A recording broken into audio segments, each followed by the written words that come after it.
వి gold trusted gold buyers తాకట్టులో ఉన్న బంగారాన్ని విడిపించి ఈ రోజు ఉన్న మార్కెట్ ధరకే కొనబడును. మరిన్ని వివరాలకు సంప్రదించండి 7771077720.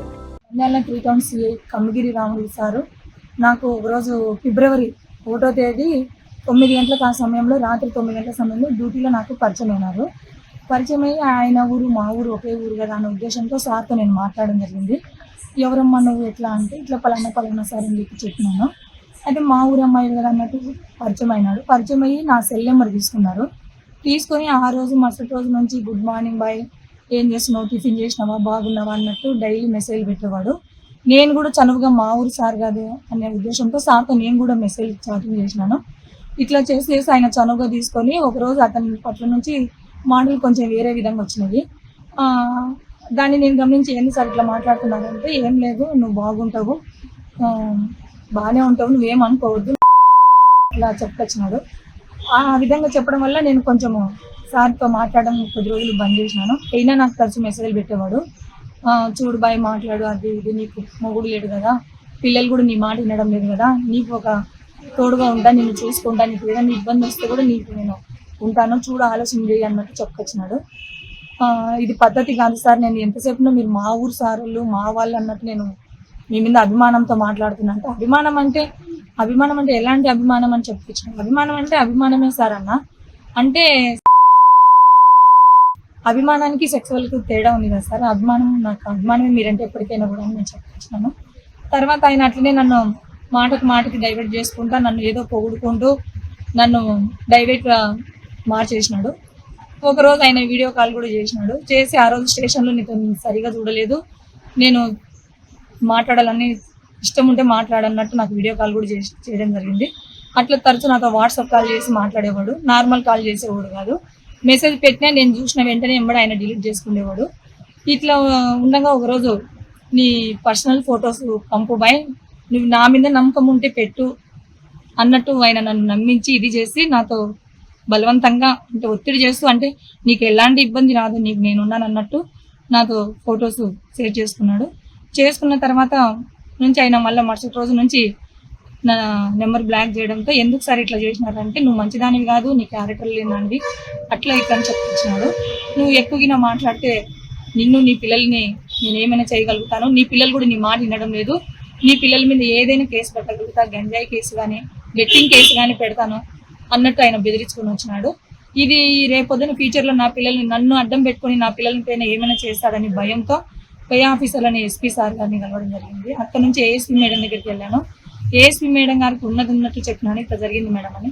ఆమె కూడా అతని మీద ఎలాంటి యాక్షన్ తీసుకోకుండా నీ ఫొటోస్ డిలీట్ చేపిస్తాను, నీ జోలికి రాడు, ఇంకా ఎప్పుడే కానీ అతని మీద కంప్లైంట్ ఇయ్యనని చెప్పి ఒక పేపర్ మీద సంతకం పెట్టమని అడిగినారు.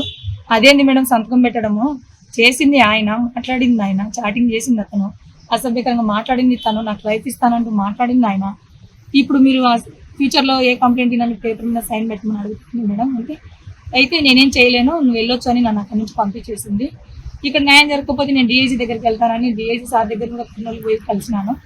అక్కడికి వెళ్ళగానే సిఐ సార్ కంప్లైంట్ అని చెప్తానే, సిఐ కమ్మగిరి నంద్యాల అని చెప్పగానే కనీసం అంటే ఆయన ఏంది అని కూడా చూడకోకుండా ఆమె ఎట్టయితే వచ్చిందో అట్లా అక్కడికి పంపించేసేయండి, అక్కడనే చూసుకోమనండి అని డిఐజీ సార్ ఎన్నికి పంపించారు.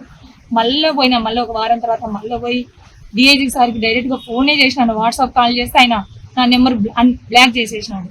ఏమన్నా ఉంటే అక్కడే చూసుకుని నాకు ఫోన్ చేయొద్దు అన్నట్టు నన్ను బ్లాక్ చేసేసినాడు. ఈ పోలీస్ డిపార్ట్మెంట్లో ఒక మహిళ నాకు అన్యాయం జరిగిందంటూ నేను స్టేషన్కి వెళ్తే పై అధికారుల దగ్గర కూడా వెళ్తే అతని మీద ఎలాంటి యాక్షన్ తీసుకోకుండా ఇప్పటికి 4 నెలల నుంచి నన్ను ఇట్లనే స్టేషన్లో చుట్టూ పై అధికారుల చుట్టూ అందరి చుట్టూ తిరిగి నాకు ఎలాంటి న్యాయం జరగలేదు. రేపొద్దున ఫ్యూచర్లో నన్ను అడ్డం పెట్టుకొని ఇదే సిఐ కమ్మగిరి రాముడు నా పిల్లలకి ఏదైనా జరిగిందంటే, ఏ ఒక్కటి జరిగినా నా పిల్లల కోసమే నేను బతుకుతున్నా, నా భర్త చనిపోతే నా పిల్లలను చూసుకొని నేను బతుకుతున్నా, నా పిల్లలను నన్ను అడ్డం పెట్టుకుని నా పిల్లల్ని ఏమన్నా చేసినా ఏం జరిగినా అతడే కారకుడు. ఇతని మీద సత్యపరకరంగా తీసుకొని అతన్ని ఎంక్వైరీ చేసి నాకు న్యాయం చేయదు అని పైవాన్ని నేను చూసుకున్నాను.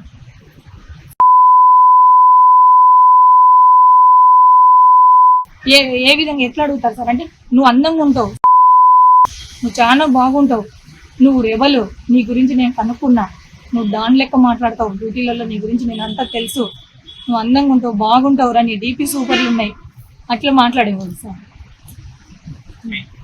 ఇప్పుడు మీరు ఫస్ట్ బాగున్నారు, ఇప్పుడు మనస్పర్ధలు వచ్చినందుకే మీరు బాగుండడం అంటే నేను అతడు బాగుండడం అంటే నేనేం అతనితో పోయింది లేదు, అతనితో నేను ఏ విధంగా ఇది చేసింది లేదు.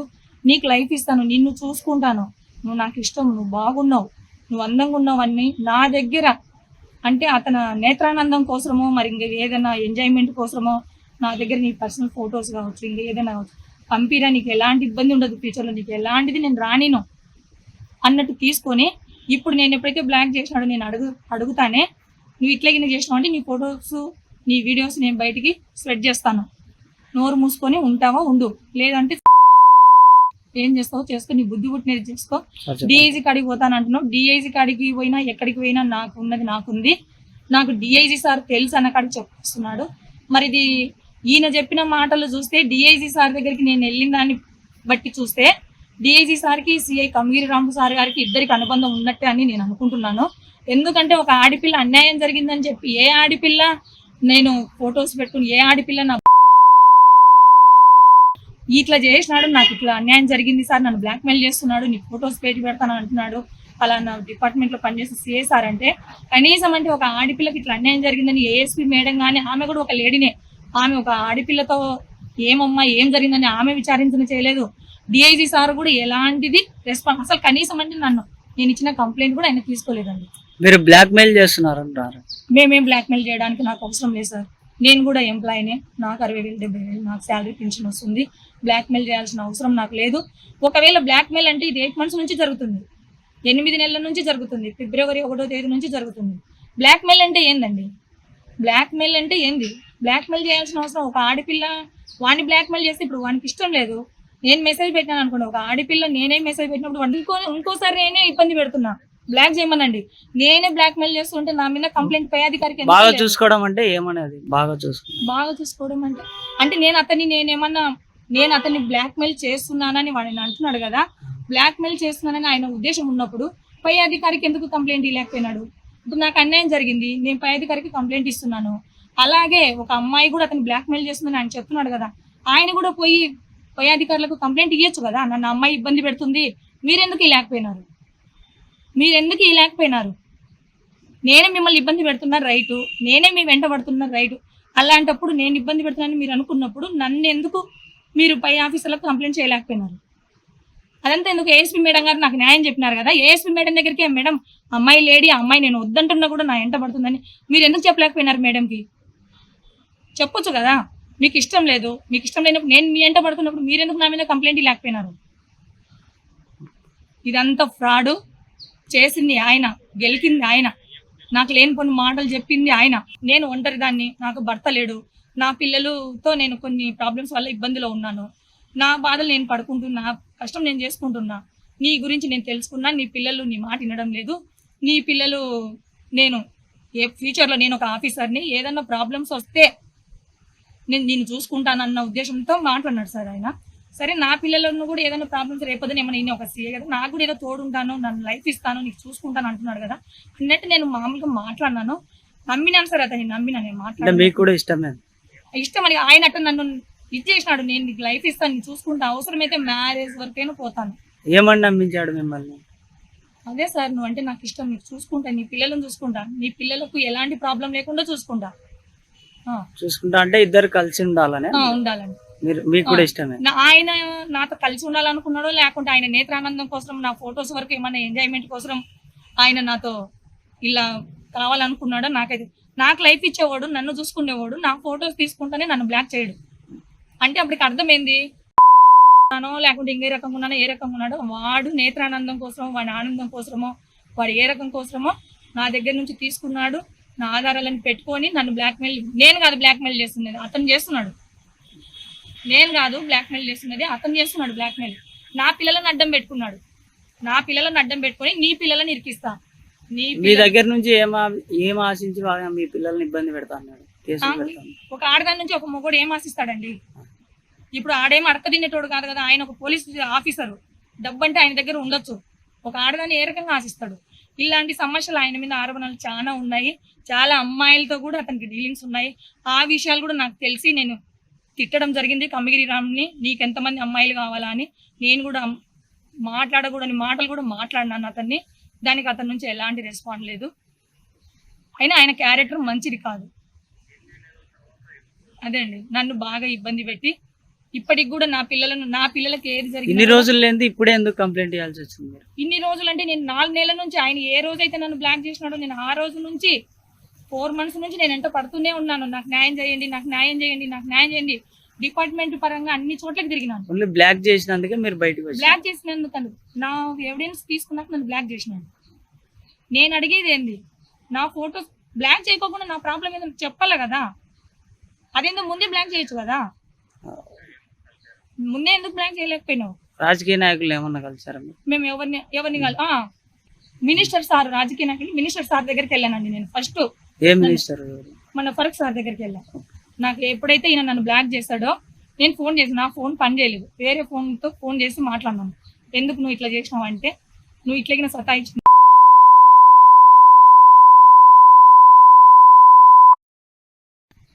నీతో నాకు పని లేదు, నీ క్యారెక్టర్ మంచిది కాదు అంటాడు. నా క్యారెక్టర్ మంచిది కానీ డిసైడ్ చేయడానికి ఆయన ఎవడు? అసలు ఎవడు ఆయన? నా క్యారెక్టర్ గురించి అయితే నీకు నువ్వెవరు? మినిస్టర్ ఏమన్నారు కలిసి? మినిస్టర్ సార్ దగ్గరికి నాకు జరిగిన అన్యాయం చూపించినాను. ఆయన ఎమ్మడి ఎస్పీ సార్కి ఫోన్ చేసి చెప్పడం జరిగింది, అమ్మాయి వస్తుంది చూడండి అని. ఎస్పీ పోయి ఇది వరకు ఉన్న ఎస్పీ సార్ గారు ఆయన అందరు కలిసి నాతో మాట్లాడినారు. అక్కడ నుంచి ఏఎస్పీ మేడంకి పంపించినారు, ఈ అమ్మాయిని ఎంక్వైరీ చేయండి అని. హోమ్ మినిస్టర్ కూడా కలిసారా? హోమ్ మినిస్టర్ మేడం దగ్గరికి కూడా నిన్న 19వ తారీఖు పోయినాను. అక్కడ మేడం గారు అసెంబ్లీలో కొంచెం బిజీగా ఉండి నేను మేడం దగ్గర ఉన్న పిఎస్ఆర్ వాళ్ళని కలిసాను, సిసి సార్ వాళ్ళందరినీ కలవడం జరిగింది. వాళ్ళు నా దగ్గర ఉన్న ఎవిడెన్స్ కూడా చూడడం జరిగింది. చూసిన తర్వాత మన హోమ్ మినిస్టర్ మేడం గారు బిజీగా ఉన్నారు, పోతూ కూడా నన్ను కల్పించినారు సార్ వాళ్ళు. మేడం బిజీగా ఉండి అక్కడ ఉన్న అతనికి ఇదేందో కంప్లైంట్ చూడండి అయ్యా అన్నట్టు అతనికి నేను ఇచ్చిన కంప్లైంట్ ఇచ్చినారు. ఇంతవరకు నాకు ఎలాంటిది ఎవరి దగ్గర నుంచి నాకు ఎలాంటి సహాయం జరగలేదు. అందుకే నేను ఈ పొద్దు బయటికి రావాలనుకున్నాను. ఇతని వల్ల చాలా అంటే నాకు నా పిల్లలకు కూడా ప్రాణాపాయం ఉంది. నేను కూడా అర్ధరాత్రులు నైట్ డ్యూటీలలో చేసుకుంటుంటాను. నాకు ఎప్పటికైనా ఇతని వల్ల అపాయం ఉందన్నట్టు నేను బయటకు రావడం జరిగింది. ఏది జరిగినా ఫస్ట్ ఆఫ్ ఆల్ నేను ఏం కష్టపడినా నా భర్త లేడు. ఇప్పుడు మీ క్యారెక్టర్ గురించి బాగాలేదంటున్నాడు కదా, అంత చనువు ఎందుకు వచ్చింది మీ ఇద్దరి మధ్య? వాడి అవసరం తీరిపోయింది, ఆడపిల్ల మీద వాడి అవసరం తీరిపోయింది. వాడి అవసరం అంటే వాడు జస్ట్ లైట్ తీసుకోవాలి, లైట్ గా అనుకున్నాడంట, మామూలుగా క్యాజువల్ గా అనుకున్నాడంట. నేను డీప్ గా వెళ్ళిపోతానని అనుకోలేదంట. అంటే జస్ట్ వాడి అవసరానికి నేను వస్తాను పోతాను అన్నట్టు అనుకున్నాడంట. అంటే వాడు పిలుస్తానే నేను పోతానని ఆయన అనుకున్నాడు. ఎక్కడికి పోతారని అంటే ఆయన ఎక్కడ పోతానంటే ఏం ఆశించినాడు నా నుంచి, దానికోసం. నేను ఒక్కటే చెప్తున్నానండి, ఆయన క్యారెక్టర్ కాదు. ఈ విషయంలో మీకు ఎలాంటి న్యాయం కావాలి? నాకు అతని నా మీద నన్ను ఇట్లా నమ్మించి నన్ను అసభ్యకరంగా నా ఫొటోస్ తీసుకొని నన్ను బ్లాక్మెయిల్, నేను కాదండి బ్లాక్మెయిల్ చేసింది, అతను చేస్తున్నాడు. కాబట్టి అతని మీద కేసు ఎఫ్ఐఆర్ చేస్తూ నాకు న్యాయం చేయాలని అతని డ్యూటీలో చట్టపరంగా అతన్ని ఎంక్వైరీ చేసి అతని మీద తగిన చర్య తీసుకోవాలని నేను వాళ్ళని రిక్వెస్ట్ చేసుకుంటున్నాను. మీకు ఏమన్నా ఆర్థిక సాయం ఏమన్నా ఏం అవసరం లేదండి. అలాంటి దాని గురించి కూడా ఆయన ఫాలోయింగ్ చేసినాడు, ఎంక్వైరీ చేయించిండు మా వాళ్ళతో. అది కూడా చెప్తాను. ఈరోజు మేము ఒక ఎస్టీ కులానికి చెందిందానండి, నేను లమ్మడల్ అమ్మాయిని. మా సంఘం వల్లని ఆయనది ఎలాంటి తప్పు లేనప్పుడు, తప్పు చేసినోడు ఎవరికి బంధువులకి చెప్పుకోడండి. తప్పు చేసినోడు పిలిపించుకొని అది బాబు అది ఇది అన్నట్టు ఏదో సృష్టిస్తాడు. అతను ఏం చేసిండంటే, ఏ తప్పు చేయనోడు మా బంధువులందరినీ ఎందుకు పిలిపిస్తాడు సార్? ఆయన మా బంధువులకు అందరికీ ఫోన్లు చేసినాడు, నా సంఘం తరపున లీడర్లను పిలిపించుకున్నాడు. అసలు నువ్వెవరు? నా సంఘం తరపున నువ్వు ఎందుకు పిలిపించినావు? నేను చెప్పుకోవాలి, నాకు ఇట్లా పలానా సార్ నన్ను ఇబ్బంది చేసినాడు, రండి నాకు న్యాయం చేద్దు రండి అని చెప్పి నేను పిలుచుకోవాలా? నువ్వెందుకు పిలుచుకున్నావు? మీ బంధువులు మా బంధువులు ఎందుకు అక్క కంప్లైంట్ ఇచ్చినావంట, చూడు ఏమన్నా డబ్బు పరంగా నీకేమన్నా హెల్ప్ చేయాలని అడిగినారు. నేను అలా ఆశించి ఆడదాని కాదు, వాడు ఏమన్నా కావాలేమో చెప్పు, నేనే ఇస్తాను, ఏడన్నా అప్పు తెచ్చి ఇండ్లు అమ్మి తెచ్చిస్తానని నేను చెప్పడం కూడా జరిగిందండి అతనికి. అదే సిఐకి కమ్మగిరి రామునికి నేను మెసేజ్ కూడా పెట్టినాను సార్. అరే డబ్బులు తీసుకొని ఉండే క్యారెక్టర్ పెట్టినాను సార్. నేను డబ్బులు తీసుకొని ఇది చేసే క్యారెక్టర్ కాదు, నీకు అవసరం అయితే చెప్పు, నాకు పంపి నీకే పంపిస్తున్నా పెట్టడం జరిగింది. మా బంధువులు కూడా వాడేం రిప్లై అయ్యాడండి. వాడు అవసరం ఉన్నంత వరకు బాగానే లైన్ లేక వచ్చినాడు, వాట్సాప్ కాల్ చేసినాడు, వీడియో కాల్ చేసినాడు, చాటింగ్ చేసినాడు, అంతవరకు ఓకే. ఎప్పుడైతే బ్లాక్ చేసినాడో ఇప్పటికీ కూడా నా నుంచి మెసేజ్ నిన్న 13వ తేదీ వరకు నా వాట్సాప్ అన్బ్లాక్లోనే ఉంది. నేనే వాడు చేసే క్యారెక్టర్, వాడు చేసే పనులు నాకు నచ్చక నన్ను బ్లాక్, నేను గలీజ్గానే మాట్లాడినాను, నేను దుబారుగానే మాట్లాడినాను, నా నెంబర్ బ్లాక్ చేయరాని నేను మెసేజ్ పెడతాను, నా నెంబర్ బ్లాక్ చేసినాను.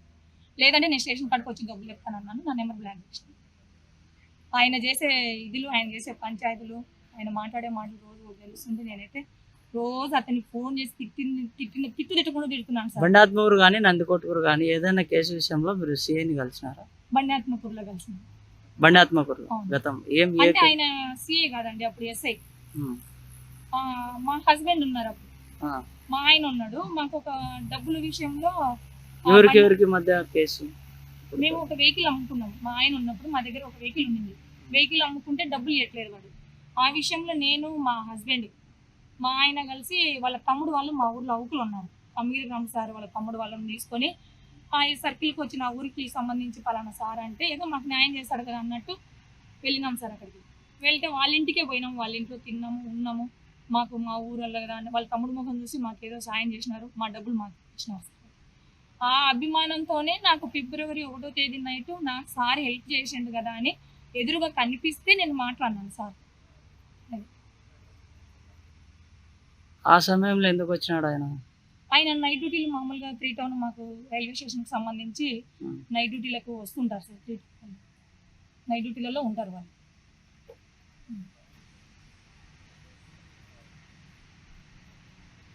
మీరు ఈ కేసు విషయంలో ఏం చెప్పాలనుకుంటారు? మీకు ఏం కావాలి? నన్ను నమ్మించి అంటే నా భర్త లేడు, నా పిల్లలను పెట్టుకొని ఒంటరిగా బతుకుతున్నా, జీవనం సాగిస్తున్నా.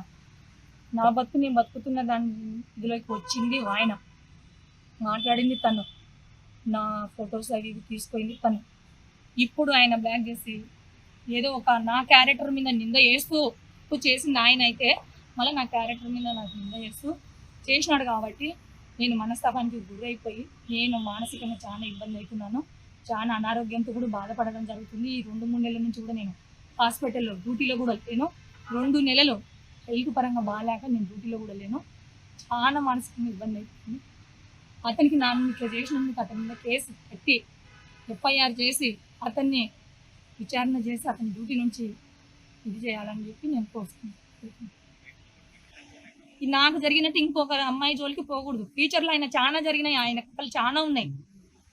ఇవన్నీ మీరు కావాలనే కక్షగట్టే ఆయన మీద చేస్తున్నారు. కక్షగట్టనికి ఆయన నా బంధువు కాదండి, ఆయన నా బంధువు కాదు. ఆయన ఎస్సీ, నేను ఎస్టీ అమ్మాయిని.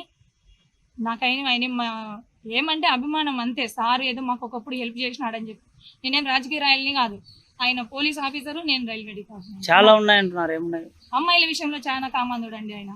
రోజు ఒక్క న్యూస్ తెలుస్తూనే ఉంటుంది, ఆ అమ్మాయి ఈ అమ్మాయి. అవి కూడా నేను అతనికి మెసేజ్లు పెట్టినానండి, వాళ్ళ ఫోటోలతో సహా కూడా అతనికి పెట్టినాను. ఇంతమంది అమ్మాయిలు ఉన్నారు కదండి మీకు, మన్మధుడు మీరు, మరి నన్నెందుకు ఊరికి ఇబ్బంది పెట్టినావు? ఊరుకున్న దాని లైఫ్లోకి వచ్చి నన్ను తెలిసి ఎంతమంది ఉంటారు? నాకు తెలిసి 3-4 ఉన్నారు సార్. ఎందుకంటే వాళ్ళు కూడా డిపార్ట్మెంట్ వాళ్ళు అని వాళ్ళు కూడా పోలీస్ డిపార్ట్మెంట్ అమ్మాయిలని కూడా తెలుసు నాకు. ఎందుకు వాళ్ళ సంసారాలు తీయడం బాగుండదు. ఈ ఏదో పనులు చేసిన పనులకు వాళ్ళ అమ్మాయిలు, వాళ్ళు నా లెక్క ఆడపిల్లలే, వాళ్ళని అన్యాయం బయట పెట్టడం. తెలుగులో ఫాస్టెస్ట్ న్యూస్ ఇప్పుడు కొత్త అవతారంలో 5 సెకండ్లోనే పూర్తి వార్తా సమాచారం మీ చేతిలో. సోషల్ మీడియా ట్రెండ్స్ మీ కళ్ళ ముందుకే live TV and voice search ఆప్షన్స్తో ఇప్పుడే డౌన్లోడ్ చేయండి. యాప్ లింక్ డిస్క్రిప్షన్లో ఉంది.